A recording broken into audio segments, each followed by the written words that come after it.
परमार्थामध्ये सगळ्यात महत्वाचं जर काही असेल ना तर निसंशय होणं फार महत्वाचं.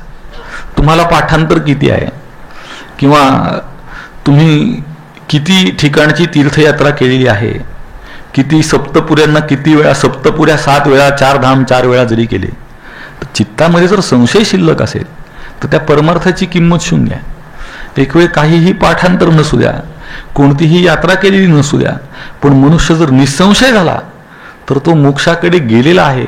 मोक्ष आता त्याचा म्हणजे फक्त देहपात राहिलेला आहे.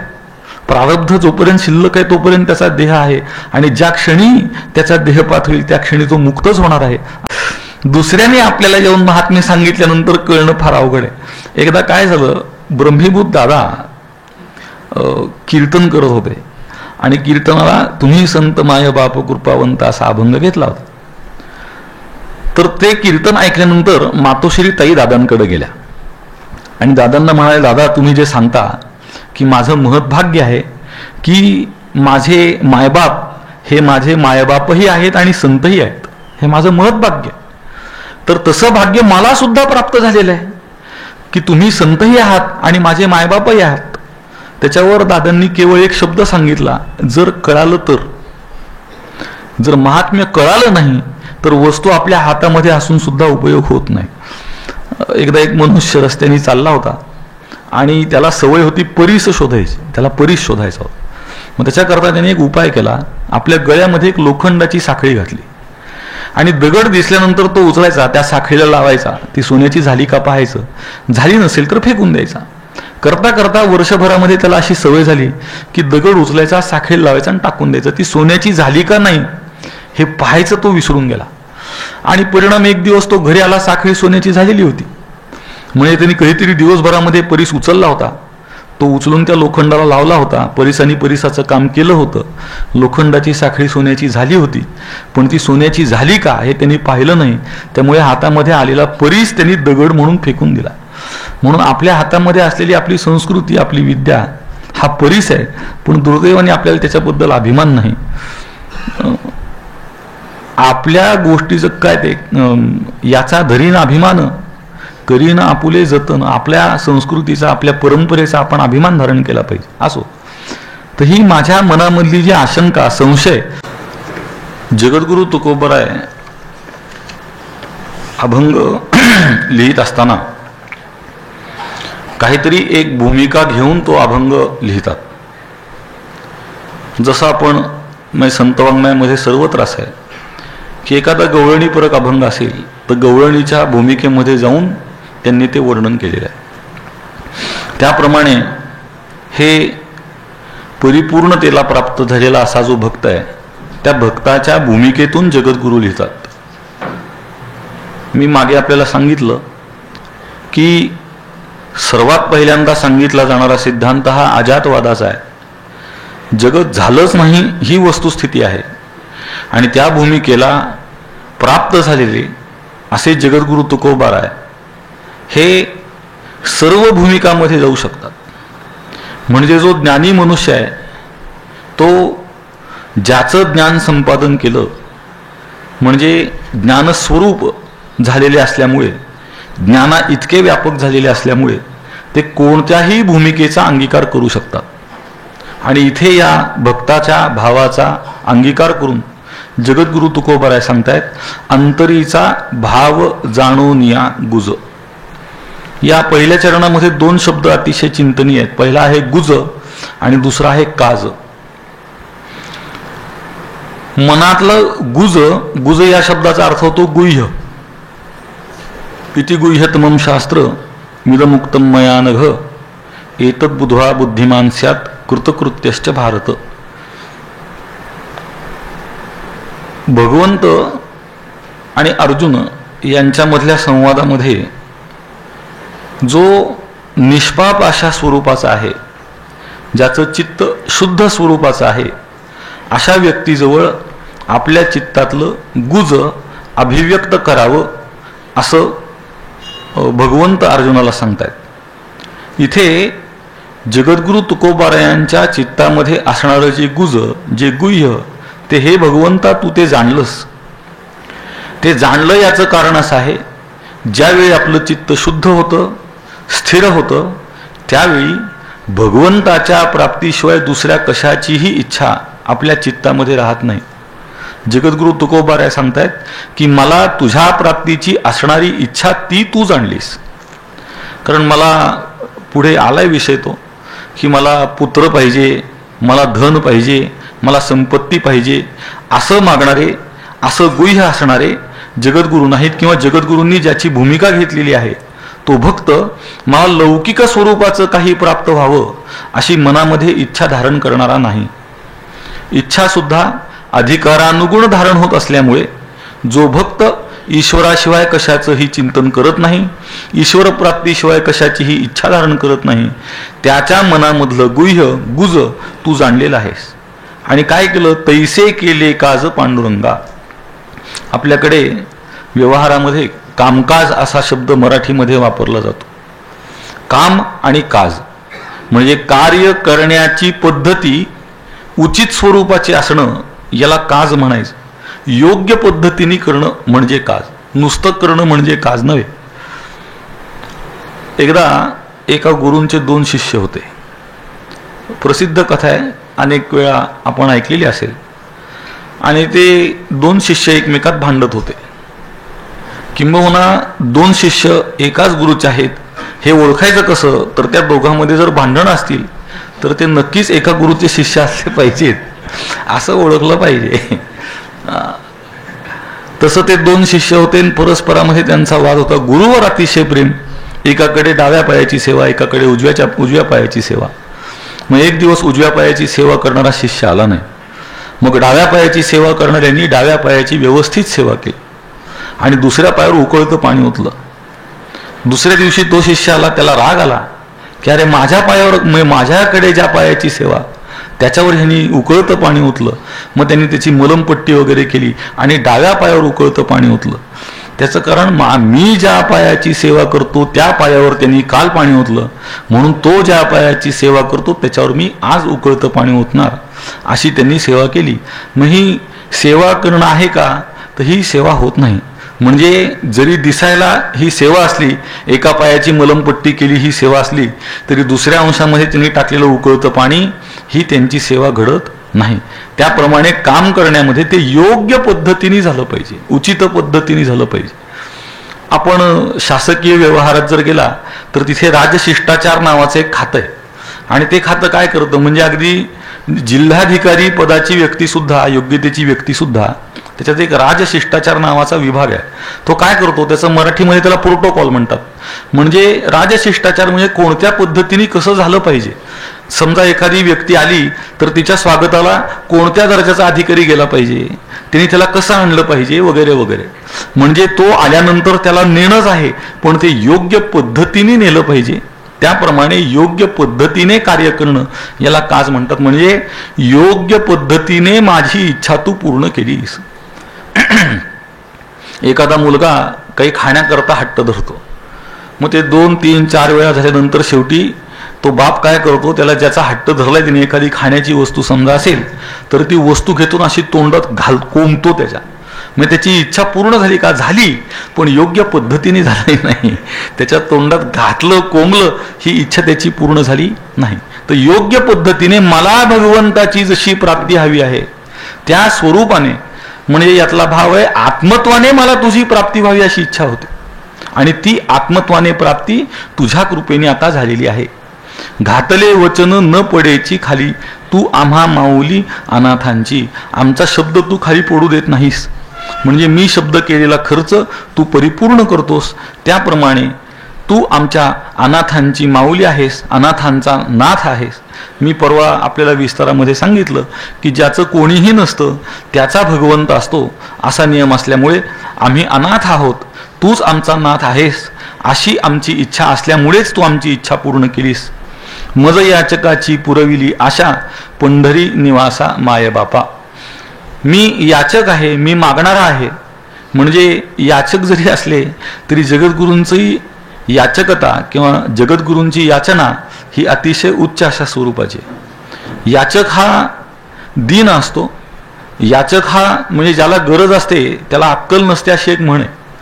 म्हणजे गरजवंताला अक्कल नसते अशी मराठीमध्ये म्हण आहे. पण तशा स्वरूपाचा हा याचक नाही. याचक म्हणजे माझ्या मनातली इच्छा तू पूर्ण करावीस अशा स्वरूपाची याचना आहे. मला परिपूर्णता प्राप्त करून द्यावीस अशा स्वरूपाची याचना आहे. किंवा परवा सांगितल्याप्रमाणे हे चिदान दे गा देवा तुझा विसर न व्हावा अशा स्वरूपाची याचना आहे. मागत असताना ते मागणं मागणाऱ्याला आणि ज्याच्याकडे मागतो त्या दोघांनाही शोभलं पाहिजे. आणि आपल्याला त्यांच्या स्वरूपाची परिपूर्ण जाणीव असल्यामुळे जगद्गुरु स्वतःला याचक म्हणून घेतात. ते या दृष्टीने की हे भगवंता आमच्या पदरामध्ये तू आत्मस्वरूपाच्या प्राप्तीचं दान घाल, तुझ्या प्राप्तीचं दान घाल अशा स्वरूपाची याचना आहे. पंढरी निवासा मायबापा तू आमचा मायबाप आहेस आणि पंढरी क्षेत्रामध्ये राहणार आहेस. पुढे नाशिली आशंका माझी या जीवाची उरली भेदाची होती काही. इथे थोडा विस्तृत विचार असा आहे. ज्यावेळी सद्गुरु तत्वमसी महावाक्याचा उपदेश करतात त्यानंतर भागत्याग लक्षणेने अहम ब्रह्मास्मित्याकारक वृत्ती निर्माण झाल्यानंतर दोन प्रकारची भ्रांती तिथे सांगितलेली आहे. तुका म्हणे अहम ब्रह्म आड येऊ निधी भ्रम. वास्तवामध्ये अहम ब्रह्मास्मित्याकारक वृत्ती होणं हे परिपूर्णतेचं उचिततेचं असं लक्षण असून सुद्धा त्याला भ्रम का म्हटलं तर त्याचं पहिलं कारण असं आहे की ज्यावेळी मी ब्रह्म आहे अशा स्वरूपाने ज्ञान होतं त्यावेळी पहिली भ्रांती आहे परोक्षतेची. मी त्याच्याहून भिन्न आहे असं मी ब्रह्म आहे अशी वाक्याची रचना आहे. म्हणजे मी आणि ब्रह्म हे भिन्न आहोत असं त्यातून सिद्ध होतं. ज्यावेळी आपल्या एका खिशातले पैसे काढून आपण दुसऱ्या खिशात घालतो त्यावेळी मला पैसे मिळाले असं आपण कधी म्हणतो का? म्हणत नाही. कारण आपल्याच खिशातले आपल्या खिशात जर पैसे घातले तर त्यामध्ये अभेद आहे, भेद नाही. त्याप्रमाणे माझीच मला जर प्राप्ती झाली तर त्याला मी मला प्राप्त झालो असं का म्हणावं?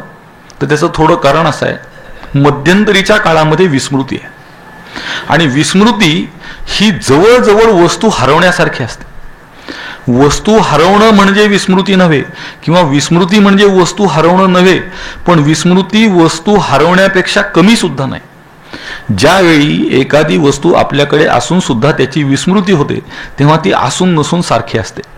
ज्याप्रमाणे हनुमंतरायाला सीतामातेच्या शोधाकरता उड्डाण करण्याची क्षमता अंगामध्ये असून सुद्धा ते उड्डाण करू शकत नव्हते याचं कारण त्यांच्या सामर्थ्याची त्यांना विस्मृती झाली होती किंवा विस्मरण झालं होतं. आणि ज्या क्षणी त्यांना त्याचं स्मरण करून दिलं त्या क्षणी त्यांनी जे उड्डाण केलं ते थेट लंकेमध्ये जाऊन पोचले. म्हणून विस्मृती ही जवळजवळ हरवण्याच्या योग्यतेची असल्यामुळे स्मृती ही प्राप्त होण्याच्या योग्यतेची आहे. म्हणून तर यस्य स्मरण मात्रेण जन्म संसार बंधनात तिथे स्मरण मात्रेनं ह्याचा अर्थ करत असताना प्राप्ती मात्रेनं असा केला पाहिजे.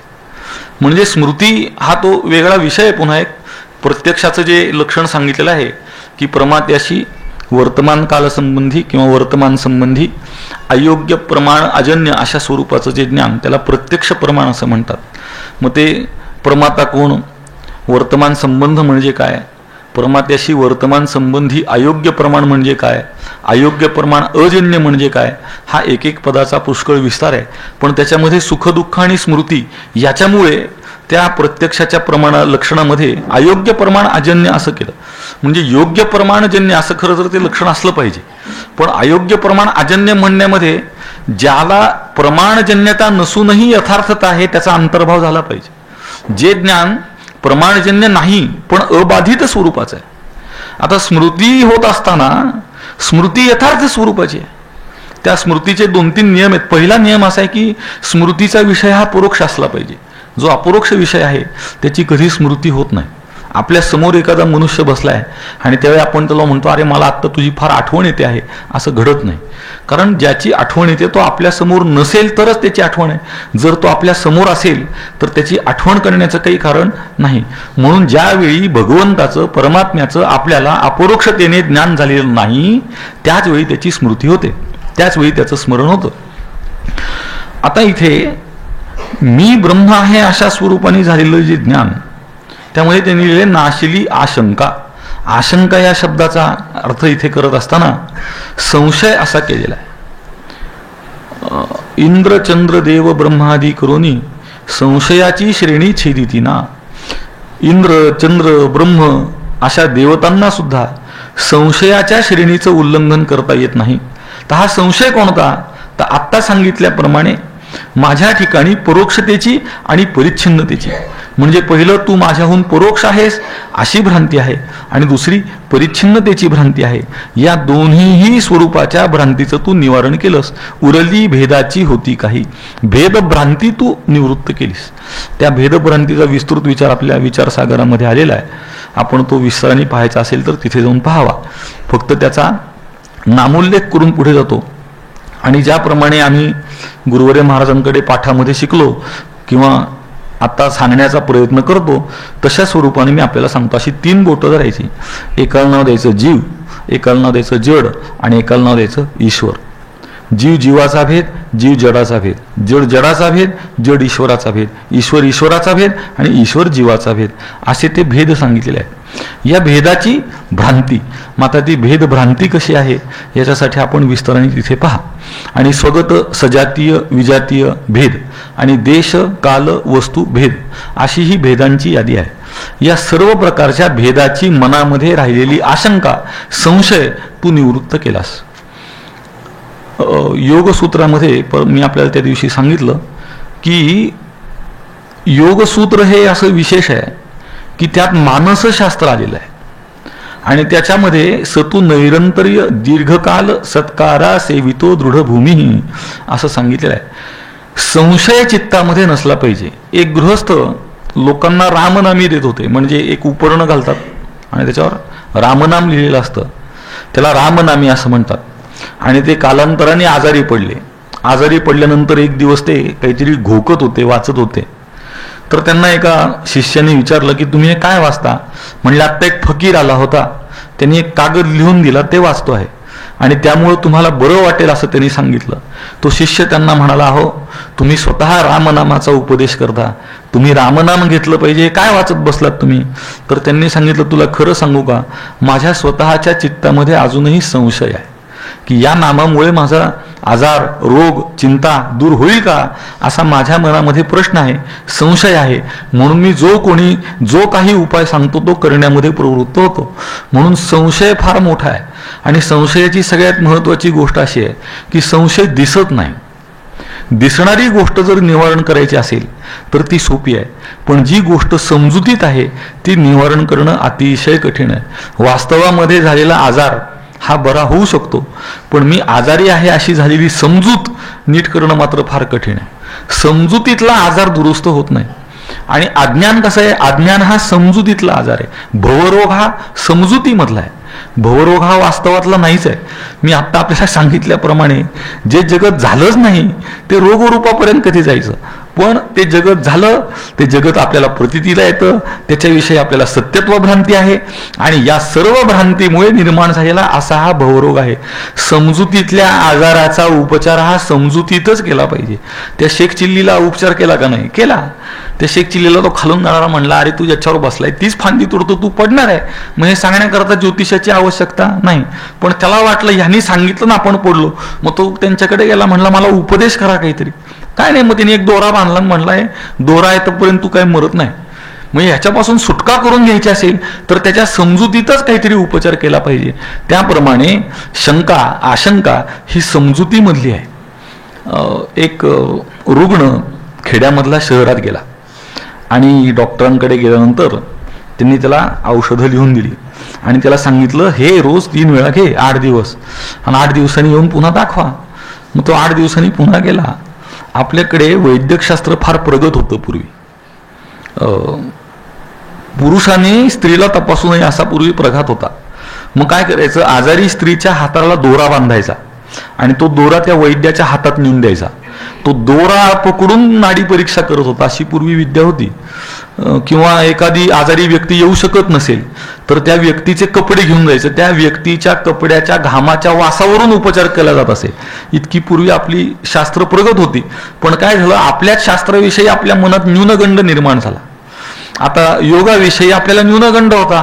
आता गोऱ्या चामडीची लोक करायला लागल्यावर लगेच आपल्या लोकांकडे yoga day yoga day yoga day सुरू झालं. म्हणजे मूळ योग आहे, त्या योगाचं योगा कधी झालं हेही कळलं नाही आपल्याला. दुसऱ्याने आपल्याला येऊन महात्म्य सांगितल्यानंतर कळणं फार अवघड आहे. एकदा काय झालं, ब्रह्मीभूत दादा कीर्तन करत होते आणि कीर्तनाला तुम्ही संत माय बाप कृपावंत असा अभंग घेतला होता. तर ते कीर्तन ऐकल्यानंतर मातोश्री ताई दादांकडे गेल्या आणि दादांना म्हणाले, दादा तुम्ही जे सांगता की माझं महत्भाग्य आहे की माझे मायबाप हे माझे मायबापही आहेत आणि संतही आहेत, हे माझं महत्भाग्य. तर तसं भाग्य मला सुद्धा प्राप्त झालेलं आहे की तुम्ही संतही आहात आणि माझे मायबापही आहात. त्याच्यावर दादांनी केवळ एक शब्द सांगितला, जर कळालं तर.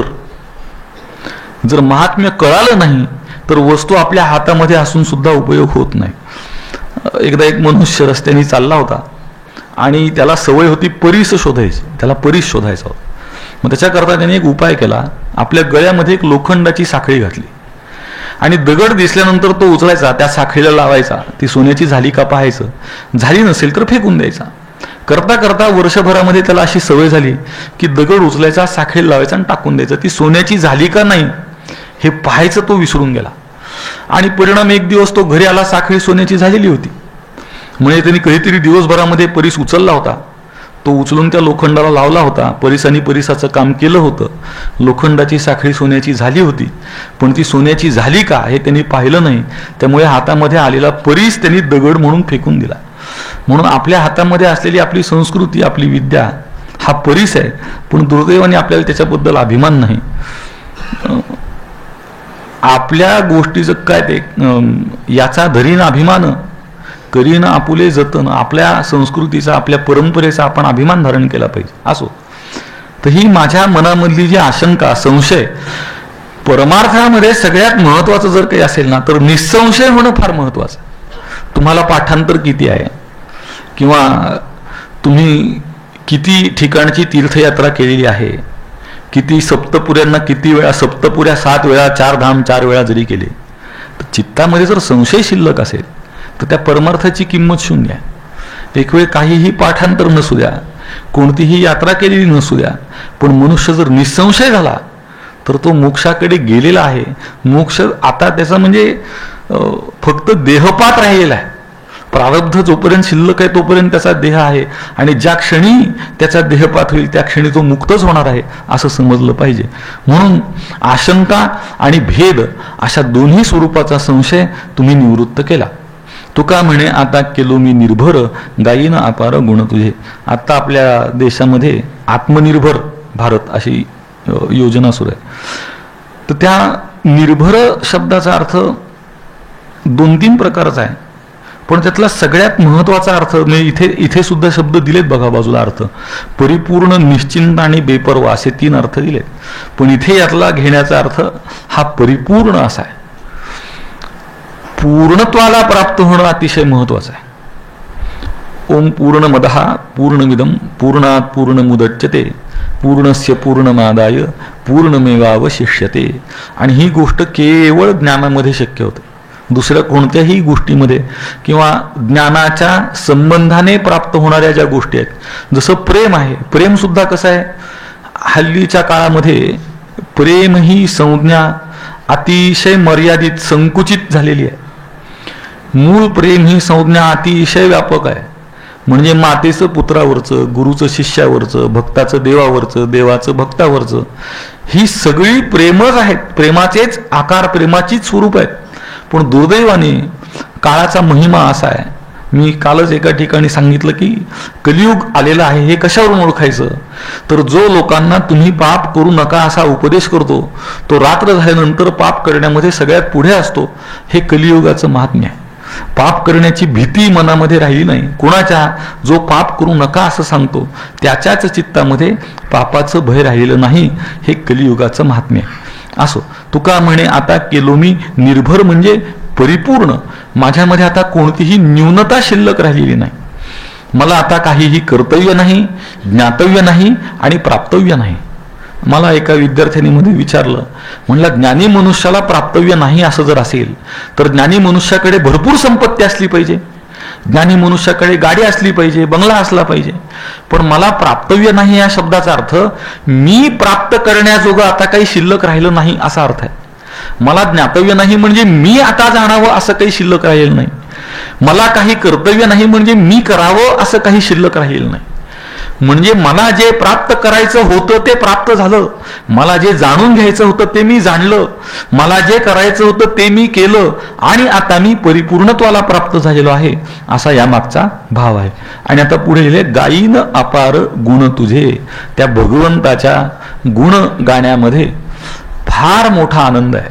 आणि हे एकच शेवटचं जे चरण आहे ना, हे ज्ञानोत्तर भक्तीचं वर्णन करणार आहे. आता जर मला परिपूर्णता प्राप्त झाली तर तुझ्या गुणांना गाण्याचं काही कारण नाही, पण पूर्वी केलेली भक्ती ही ज्ञान प्राप्तीसाठी होती, तुझ्या प्राप्तीसाठी होती. पण आता केली जाणारी भक्ती ही ज्याप्रमाणे कुलालाने चक्राला दिलेली गती ही त्या घटाच्या उत्पत्तीनंतर सुद्धा स्वाभाविकतेने पुढे चालू राहते, त्याप्रमाणे पूर्वी केलेलं भजन आता स्वाभाविकतेने कोणत्याही फलाची इच्छा न धरता चाललेलं आहे. आणि फलाची इच्छा मनामध्ये ठेवून केलेल्या भक्तीपेक्षा भगवंताला सुद्धा ज्ञानोत्तर भक्ती अत्यंत प्रिय आहे. याही वरी पार्था माझ्या भजनी आस्था तया ते मी माथा मुकुट करी, असं भगवंत लिहितात. म्हणजे जो ज्ञानोत्तर भक्त आहे, आपण थोडं अमृत अनुभवाचं जर चिंतन केलं तर आपल्या असं लक्षात येईल की कल्पित असणारं जे द्वैत आहे ते अद्वैतापेक्षा सुद्धा अतिशय सुंदर आहे. भक्त्यर्थम कल्पितम द्वैतम अद्वैतात अपि सुंदरम. अद्वैतापेक्षा सुद्धा कल्पित द्वैत हे अत्यंत श्रेष्ठ स्वरूपाचं आहे. त्याच्यामध्ये विप्रलंभ शृंगाराचं सगळं वर्णन आहे. आपण ते विस्ताराने पहा म्हणजे आपल्या लक्षात येईल. म्हणजे एकच शिव, हा शिव आणि शक्ती अशा कल्पित स्वरूपाने अभिव्यक्त होऊन त्या विप्रलंभ शृंगार म्हणजे जो वियोगामधला शृंगार आहे. आणि त्यातलं सर्वश्रेष्ठ उदाहरण संस्कृत वाङ्मयामध्ये मेघदूत मानलं जातं. त्या आषाढस्य प्रथम दिवसे त्या ह्याला मेघाला, ढगाला तो शापित गंधर्व आपल्या पत्नीसाठी निरोप देतो. पहिल्यांदा त्याची स्तुती करतो, मग आपल्या पत्नीचं वर्णन सांगतो आणि त्याच्याकडे पत्नीसाठी निरोप देतो. अशा स्वरूपाचं ते काव्य आहे. पण आपण जर शिवशक्ती समावेशनाचं प्रकरण पाहिलं तर आपल्या असं लक्षात येईल. म्हणजे मी अगदी निश्चयाने सांगतो की संस्कृत वाङ्मयाशी जर संत वाङ्मयाची तुलना केली तर संत वाङ्मय हे काकणभर सरस आहे संस्कृत वाङ्मयापेक्षा सुद्धा. आणि त्याच्याचसाठी संस्कृतचा अभ्यास केला पाहिजे. जर संस्कृतचा अभ्यास केला नाही तर आपल्याला सातत्याने आपल्या काय झालंय, बुद्धीमध्ये संस्कृतविषयी फार भीती घालून ठेवली गेली. वास्तविक पाहता सगळ्यात कठीण भाषा जर कोणती असेल भारतीय भाषांमध्ये तर मराठी आहे. त्याचं कारण मराठीमध्ये अनुच्चारित अनुस्वार नावाचा प्रकार आहे, तो फार कठीण आहे. कुठे तो अनुस्वार द्यावा आणि देऊ नये. जसं नाव या शब्दावर जर अनुस्वार दिला तर ते माणसाचं नाव होतं आणि जर तो दिला नाही तर ती पाण्यातली नाव होते. इतका त्या अर्थामध्ये केवळ अनुस्वारामुळे फरक पडतो, त्याचाही उच्चार नाही केला जात. म्हणून मराठी खरं तर फार कठीण आहे आणि संस्कृत फार सुलभ आहे. आपल्याला शब्दरूपावली, धातुरूपावली, समासचक्र असे 3 छोटे छोटे ग्रंथ जर कळाले तर संपूर्ण संस्कृत वाङ्मयाचा सामान्य स्वरूपाचा लागणारा जो अर्थ आहे तो लागतो. आता कुठे लक्षणाच करावी लागते, कुठे पदच्छेद करत असताना उलट सुलट करावं लागतं. त्याच्यासाठी मग संस्कृत भाषेचा व्यवस्थित अभ्यास करून किमान लघु सिद्धांत कौमुदी, काशिका सिद्धांत कौमुदी 1-2-4 ग्रंथ तरी झाले पाहिजेत. पण ज्याला सामान्य स्वरूपाचा पदच्छेद करणं असं म्हणतात आणि पहिला अर्थ प्राथमिक अर्थ जो म्हणतात, म्हणजे तत्वज्ञानाचे संस्कृत ग्रंथ कळण्याचा अभ्यास वेगळा आहे आणि संस्कृत साहित्य कळण्याचा अभ्यास वेगळा आहे. तर संस्कृत साहित्य कळण्याच्या अभ्यासासाठी इतकं पुरेसं आहे. ज्याला संस्कृत तत्वज्ञान अभ्यास करायचा आहे त्याच्यासाठी तत्वज्ञान आणि संस्कृत असा दोन्ही अभ्यास झाल्यानंतर तो समन्वय करतो.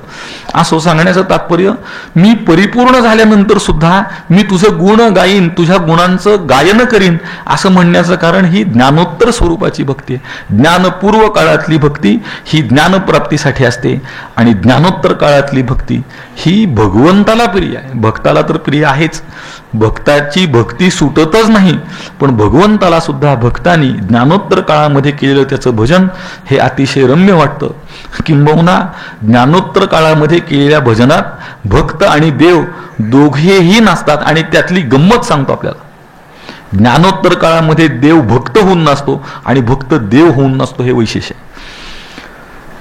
पुढे, उदार कृपाळ अनाथांचा नाथ ऐकसी मात शरणागता, सर्व भार माथा चालविसी त्यांचा, अनुसरले वाचा काया मने, पाचारिता उभा राहासी जवळी, पाहिजे ते काळी पुरवावे, चालताही पंथ सांभाळीसी वाटे, वारीसील काटे खडे हाते, तुका म्हणे चिंता नाही तुझ्या दासा, तू त्याचा कोवसा सर्व भावे. हे भगवंता तू कसा आहेस? तर उदार कृपाळ अनाथांचा नाथ. पहिलं सांगितले उदार आहेस. उदार या शब्दाचा अर्थ करीत असताना आपलं असलेलं दुसऱ्याला देताना हातचं न राखता देणारा त्याला उदार म्हणायचं. एकदा एक पैलवान होता आणि तो पैलवान म्हणजे वस्ताद होता आणि वस्तादाकडे एक शिष्य होता, पैलवान होता. तर त्याला तयार केला चांगलं 15-20 वर्ष मेहनत करून. म्हणजे कुस्तीमध्ये तयार व्हायला सुद्धा 15-20 वर्ष लागतात आणि लोकांना अध्यात्मामध्ये वर्षभरात तयार व्हायचंय. तर पूर्ण तयार केल्यानंतर त्याला भ्रम झाला की आपण आपल्या आता वस्तादाला पाडू. खरं तर चांगल्या गुरुचं हे लक्षण आहे की शिष्यात इच्छेत पराजय. हा आपल्या शिष्याकडून आपला पराजय व्हावा अशी त्याची इच्छा असते. पण त्या पहिलवानाला आपल्या गुरुला पाडावं असं वाटत असताना गुरुला शिष्याने आपल्याला पाडावं असं वाटणं चांगलं आहे, पण शिष्याला आपल्या गुरुला पाडावं वाटणं बरं नाही. मग तो म्हणला ठीक आहे आज आपण करू कुस्ती. आणि त्याला म्हणाला येताना कटोरी डाव लक्षात ठेव म्हणला. कटोरी डाव तुला लक्षात आहे ना, एवढंच वाक्य म्हणला. हा घरी जाऊन येईपर्यंत सतत त्याच्या डोक्यामध्ये ते चालू की हा कटोरी डाव आपल्याला का शिकवलं नाही, काहीतरी हातचं राखून ठेवलं आहे. आणि गेल्यानंतर जेव्हा कुस्ती सुरू झाली हातात हात दिला. पैलवानाची जी तयारी असते ती हातात हात दिल्याबरोबर लक्षात येते. म्हणजे मी कुस्ती करून सांगतो आपल्याला, हातात हात दिला की ह्याचा किती व्यायाम यांनी केलेला आहे ते आपल्या लक्षात येतं. आपल्या तो बरोबरीचा आहे का नाही कळतं. तर त्याने हातात हात दिला आणि दिल्याबरोबर त्याने हात धरून ओढला, पायात पाय घातला आणि पाडला. तो पडल्यानंतर विचार करायला लागला आता जी कुस्ती होती ती पॉइंटवर होते, पण पूर्वी कुस्ती व्हायची पाठ लागेपर्यंत. जोपर्यंत पाठ लागत नाही तोपर्यंत कुस्ती. मग 2 दिवस का चाले ना.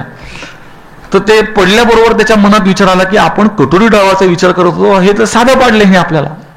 तो म्हणला असं आहे बाळा की शेवटी किती झालं तरी मी वस्ताद आहे. तर कटोरी नावाचा काही डाव नाहीच म्हणला. फक्त तू त्याचा विचार करावास हे माझ्या डोक्यामध्ये होतं म्हणून मी तुला सांगितलं. म्हणजे उदार कशाला म्हणावं याच्यासाठी सांगतोय मी. आपल्या हातचं न राखता देणारा गुरु शिष्याला शिकवताना असं शिकवतो की एखादी तरी गोष्ट अशी ठेवतो की जी त्याच्याकडे आहे आणि त्या शिष्याकडे नाही. भगवंत ज्यावेळी शिष्याला त्या भक्ताला ज्ञान देतो आहे त्यावेळी तो त्या भक्ताला आपल्यासारखं करतो.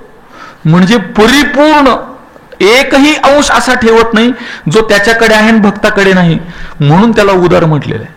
उदार म्हणजे तो भरपूर संपत्ती देतो, संपन्न करतो असं नाही. उलट भगवंताची आणि अर्जुनाची कथा आहे की ज्यांनी ती भिक्षा दिली नाही त्याला भगवंताने आशीर्वाद दिला तुझी संपत्ती दुपटी चौपटीने वाढू दे. आणि ज्याच्याकडे एकच गाय होती तिचंही दूध त्याने अर्ध यांना दिलं, त्याला म्हणला काय मरू दे. मग ते अर्जुनाला प्रश्न पडला की असं कसं काय भगवंत. म्हटलं असं आहे दिसायला जरी तो शाप असला ना तरी ते खरं वरदान आहे. याचं कारण मरताना ह्याचा जीव कशात अडकणार नाही, हा मोक्षाला प्राप्त होईल. आणि ज्याची संपत्ती दुपटी चौपटीने वाढणार आहे ना तो अजून पुढच्या 1,00,000 जन्माची बीज त्याच्यात घालणार आहे. म्हणून तो दिसायला जरी वरदान असलं तरी तो शाप आहे. म्हणून इथे उदार या शब्दाचा अर्थ संपत्ती देणारा असं नाही, आपलं स्वरूप भक्ताला प्रदान करत असताना हातचं काहीही न राखणारा म्हणजे आपल्या सारखा करणारा असं उदार या शब्दाने अभिप्रेत. पुढे कृपाळ. कृपाळ या शब्दामध्ये सद्गुरूंच्या लक्षणात सुद्धा कृपाळुता सांगितलेली आहे. श्रोत्रिय ब्रह्मनिष्ठ आणि कृपाळू. कृपाळू या शब्दाचा अर्थ करत असताना ज्यांचं संप्रदायपूर्वक अध्ययन झालेले नाही अशी सगळी लोक असा अर्थ करतात की सद्गुरू कृपाळू असतात म्हणजे काय माय कसं चाललंय माय असं बोलतात, गालावरून हात फिरवतात, बोटं मोडतात, पाठीवर हात फिरवतात. म्हणजे ही कृपाळुता नाही असं नाही, पण अध्यात्मामध्ये सद्गुरूंच्या लक्षणात सांगितलेली कृपाळुता ही नाही. सद्गुरूंच्या लक्षणामधल्या कृपाळुतेचं लक्षण असं आहे की जोपर्यंत शिष्याला बोध होत नाही तोपर्यंत सांगत राहतात, चिडत नाही तर रागवत नाहीत. गुरुवर्य महाराजांचं आम्हाला बालपणापासून एक वाक्य असं आहे की एखादा विषय जर तुला कळाला नाही तर तो समजेपर्यंत 1,00,000 वेळा सांगायची जबाबदारी आमची, पण एकदा कळाला म्हटल्यानंतर मरेपर्यंत लक्षात ठेवायची जबाबदारी तुमची. मग आता 1,00,000 वेळा सांगणं अवघड का एकदा लक्षात ठेवणं अवघड, तुम्ही विचार करा. म्हणून शिष्याला बोध होईपर्यंत उपदेश करणारे, त्यांना ज्याप्रमाणे कृपाळू म्हटलं जातं त्याप्रमाणे भक्ताचा उद्धार होईपर्यंत त्याचा हात न सोडणारा त्याला कृपाळू म्हणायचं. आपला अंध व्यक्तींशी किती संबंध आलाय मला माहीत नाही, पण अंध व्यक्तीचं फार मोठं एक लक्षण सांगतो आपल्याला. अंध व्यक्ती कधीही आपला हात दुसऱ्याच्या हातात देत नाही. तो म्हणतो तुमचा हात मी धरतो, माझा हात नका धरू. कारण काय, मला जेव्हा सोडावं वाटेल मी सोडीन. मला वाटलं की आता इथे, आणि त्यांनी सोडलाच नाही समजा आपण धरलेला हात, त्याची पंचायत होईल ना. पण भक्त जो आहे ना तो भगवंताचा हात आपल्या हातात धरत नाही, आपला हात भगवंताच्या हातात देतो. शहाण्या माणसाने कधी गुरुचा हात धरू नये. थोडं कळायला उलट वाटेल, पण शहाण्या माणसाने आपला हात गुरुच्या हातात द्यावा. त्याचं कारण असं आहे, आपली शक्ती प्रवाहाची गती वाढल्यानंतर आपला हात सुटू शकतो. आता इंद्रायणी मातेला पूर येतो. आम्ही पूर्वी फार पोहत होतो पुरात. म्हणजे आमच्या आश्रमाच्या दारातून उडी मारायची आणि स्वामीजींच्या इथे कन्हैयाश्रमाच्या इथे पलीकडे लागायचं, पुन्हा वर चालत जायचं, तिकडून उडी मारायची आणि इकडे चैतन्याश्रमाच्या बाजूला पलीकडे असं पोहत होतो. ते पोहत असताना जेव्हा त्या प्रवाहाची गती वाढते त्यावेळी एखाद्या लहान मुलाला आपण बरोबर घेऊन पोहत असलो तर लहान मुलांनी आपला धरलेला हात सुटू शकतो, कारण त्याची त्या प्रवाहासमोर शक्ती टिकत नाही. मग अशा वेळी ज्याची शक्ती जास्त आहे ना त्याने ज्याची शक्ती कमी आहे ना त्याचा हात धरला पाहिजे, म्हणजे मग पलीकडे जाण्याची शाश्वती आहे. त्याप्रमाणे हा भगवंत भक्ताचा हात आपल्या हातात धरतो आणि तोही त्याचाच धरतो जो भक्त आपला हात त्याच्या हातात देतो. घालोनिया भार राहिलो निश्चिंती असे ना, म्हणजे आपणहून भार घातला तर भगवंत घेतो. भगवंत स्वतःहून तुम्हाला म्हणायला येणार नाही की तू तुझा भार माझ्यावर घाल, पण आपण घातलेला भार तो घेतल्याशिवाय राहत नाही, म्हणून त्याला कृपाळू म्हटलंय. आणि पुढे अनाथांचा नाथ, ज्याचा कोणीही नाही त्याचा भगवंत आहे. आणि ऐकसी मात शरणागता, जो आपल्याला शरण आलेला आहे अशा भक्ताची मात, त्याचा मनोभाव तो ऐकतो. ऐकतो म्हणजे फक्त श्रवण करतो असा अर्थ नाही, तर ऐकतो म्हणजे पूर्ण करतो. मग मी सांगितलेलं तुम्ही ऐका याचा अर्थ मी सांगितलेलं तुम्ही श्रवण करा असा आत्ताचा अर्थ आहे. आणि ज्यावेळी गुरु शिष्याला सांगतात की तू माझं ऐक, त्यावेळी तू माझं ऐक म्हणजे माझ्या सांगितल्याप्रमाणे वाग असा अर्थ आहे. हा भगवंत भक्ताची मात ऐकतो म्हणजे भगवंत त्या भक्ताच्या सांगण्याप्रमाणे वागतो. त्या प्रल्हादांनी सांगितलं इथे या खांबात आहे, तर तिथून त्याला यावं लागलं, कारण त्याची ती मात आहे, त्याचं मनोगत आहे आणि त्याप्रमाणे त्याला अभिव्यक्त व्हावं लागतं. सर्व भार माथा चालविसी त्यांचा, अनुसरले वाचा काया मने. अनुसरण हा जो शब्द आहे, त्या अनुसरण या शब्दाचा अर्थ अनुकरण करणे असा दिलाय, मागोमाग शरण जाणे. तर अनुकरण या शब्दाचा अर्थ खरा असा होतो, अनु हा शब्द पुनः पुन्हा असं सांगणार आहे. ज्याप्रमाणे बाधित अनुवृत्ती असा एक शब्द आहे, तर बाधित अनुवृत्ती, एकदा ज्ञान झाल्यानंतर त्या जगताचा बाध होतो ही गोष्ट खरी, पण त्या जगताची प्रतीती वारंवार येत राहते. मग काय होतं, तर वारंवार ते बाधित होत राहतं. जितक्या वेळा प्रतीती तेवढ्या वेळा बाध, म्हणून अनुशब्द हा वारंवारिता सांगणार आहे. इथे अनुसरले वाचा काया मने याचा अर्थ वाणीने मी त्याचं वारंवार नाव घेतो, शरीराने मी त्याची वारंवार सेवा करतो आणि मनाने मी त्याचं वारंवार चिंतन करतो. याला अनुसरण असं म्हणायचं, म्हणजे वारंवारिता. मी सातत्याने भगवंताचं, म्हणजे स्वर लावा नव्हतं काळी एक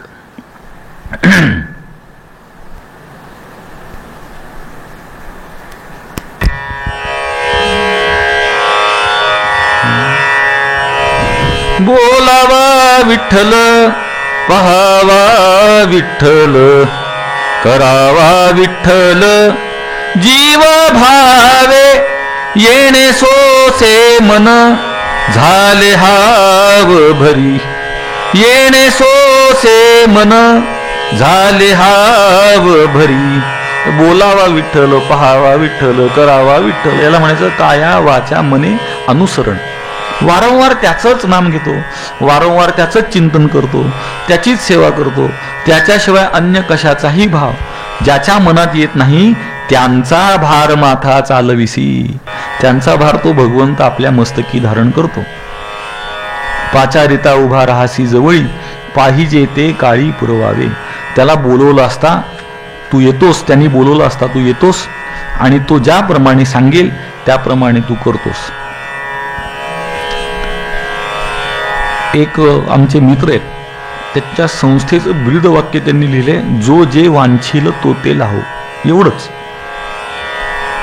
ह्याचा अर्थ करताना ते मला काय म्हणाले की जो जे वांछील तो ते लाहो म्हणजे सगळ्यांच्या सगळ्या इच्छा पूर्ण होत. मग चोराची इच्छा काय? चोराची इच्छा आहे मी दुसऱ्याला लुबाडावं. डाकूची इच्छा आहे मी दुसऱ्याचा जीव घ्यावा. जे जे पापाचरण करतात त्यांच्या सगळ्या इच्छा वाईट आहेत, मग त्या सुद्धा पूर्ण व्हाव्यात का? तर असं आहे, पहिल्या ओळीपासून इथपर्यंत आल्यानंतर जो जे वांछील तो ते लावा असे. म्हणजे आधीच्या सगळ्या अटी जर पूर्ण होतील, संपूर्ण जगतामध्ये जर स्वधर्माचा उदय होईल, संपूर्ण जगतामध्ये सर्वजण जर आपल्या कर्तव्याप्रती जागरूक होतील, तर जो जे वांछील तो ते लावा. आपल्या भारतीय घटनेमध्ये एक विभाग आहे आणि त्या विभागामध्ये सामान्य लोकांचे हक्क काय काय आहेत ते सांगितलेले आहे. आणि त्याच्याबरोबर एक विभाग असा आहे की ज्याच्यामध्ये सामान्य लोकांची कर्तव्य सांगितली. आपल्यापैकी बऱ्याच म्हणजे 80-90% लोकांचं लक्ष हे हक्काकडे, कर्तव्याकडे नाही आहे. लोकांना हक्क पाहिजे पण कर्तव्य नको. स्वच्छ करा हे त्यांना नगरपालिकेला सांगायचं आहे, पण मी स्वच्छता राखीन हे कर्तव्य करायचं नाही. जर 100% लोक स्वच्छता राखतील तर स्वच्छता करण्यासाठी फार काही राहणार नाही. स्वच्छता करावी लागते कारण स्वच्छता राखणारे नाहीत.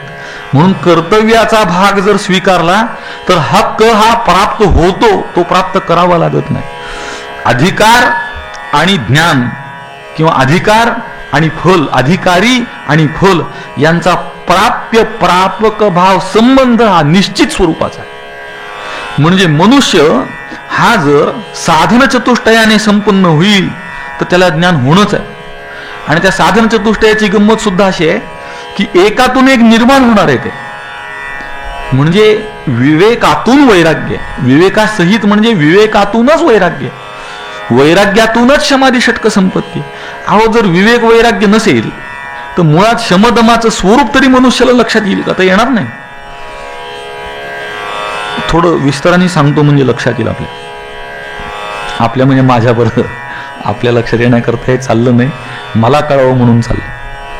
विवेकाचं लक्षण करत असताना नित्यानित्य वस्तू विवेक किंवा सदसद वस्तू विवेक असं विवेकाचं लक्षण सांगितलेलं आहे.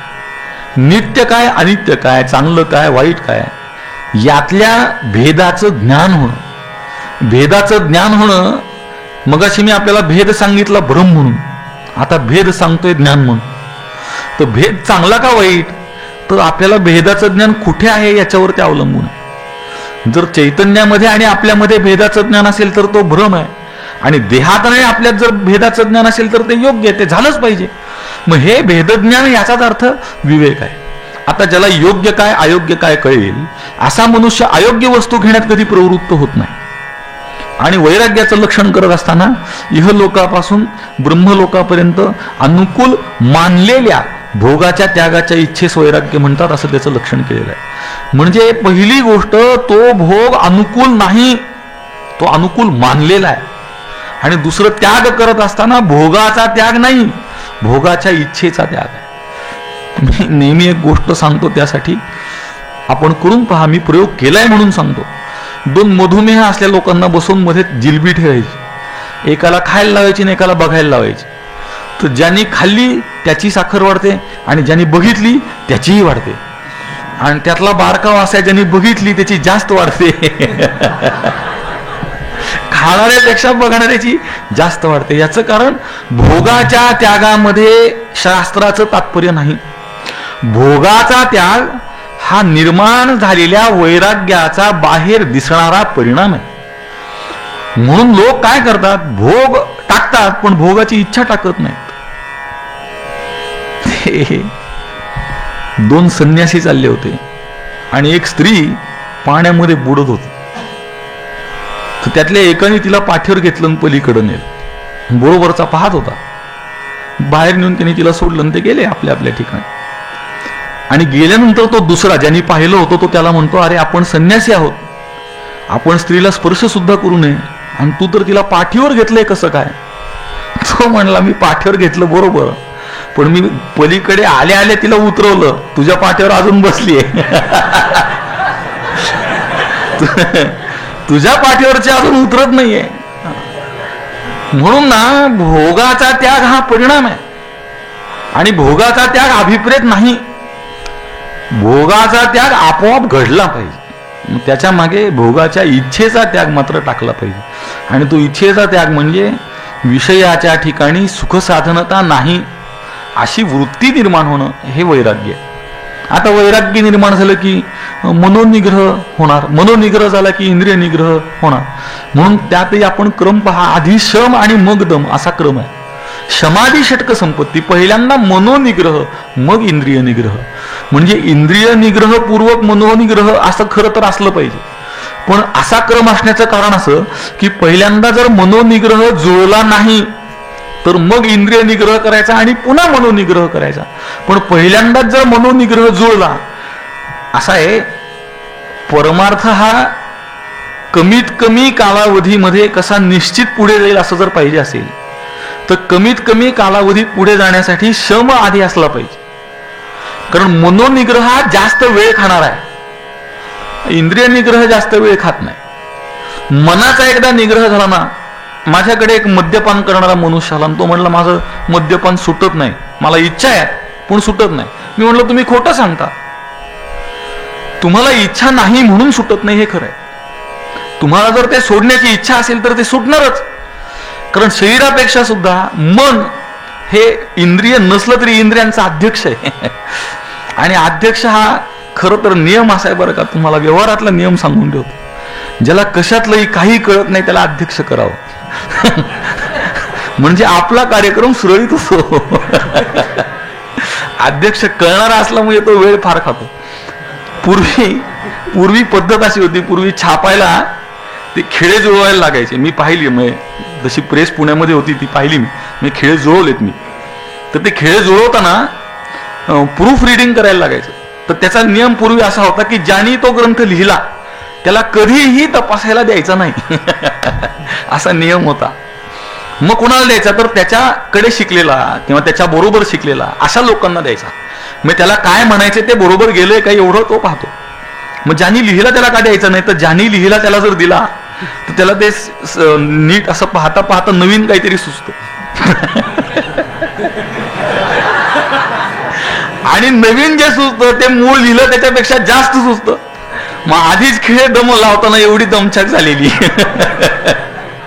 अजून जर नवीन सुचलं तर कुठून ते खिळे आणणार. म्हणून ज्याने ते लिहिलं त्याला कधी परत तपासायला द्यायचं नाही. आता ज्यांनी कोणी ग्रंथ लिहिले असतील त्यांनी विचार करा, तुम्हाला कळेल. त्याच्यात लिहितात बरं की मूळ ग्रंथ लिहिणारा हा आणि तपासणारा हा.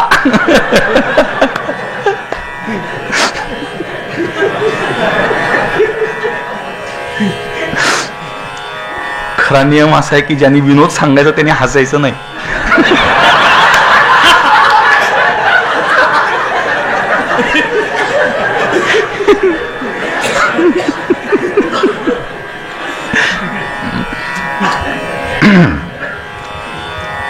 एक तो अभिनेता होता चार्ली चॅप्लिन, सर्वश्रेष्ठ विनोदी अभिनेता मानला जातो.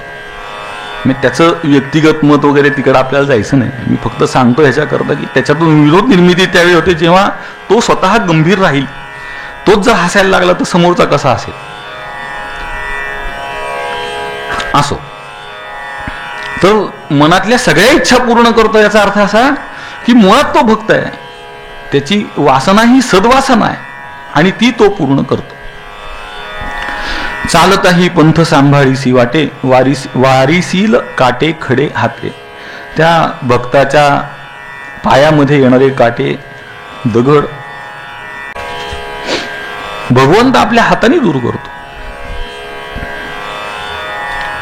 म्हणजे अगदी चांगल्या शब्दात जर सांगायचं झालं तर त्या भक्ताच्या पायाखाली भगवंत आपले हात अंथरतो आणि त्याच्यावरून त्याला तो चालवत नेतो. तुका म्हणे चिंता नाही तुझ्या दासा, तू त्याचा कोवसा सर्व भावे. हे भगवंता, जो तुझा झाला ना त्याला कोणतीही चिंता राहत नाही. किंबहुना असा आहे, भगवंताचा प्रवेश होण्याचा अवकाश, चिंता तिथे राहू शकत नाही अशी वस्तुस्थिती आहे. चिंता ते पळाली गोकुळाबाहेरी, प्रवेश भीतरी केला देवे. भगवंताने जर आपल्या चित्तामध्ये प्रवेश केला तर तिथे दुसरं कोणीही राहू शकत नाही.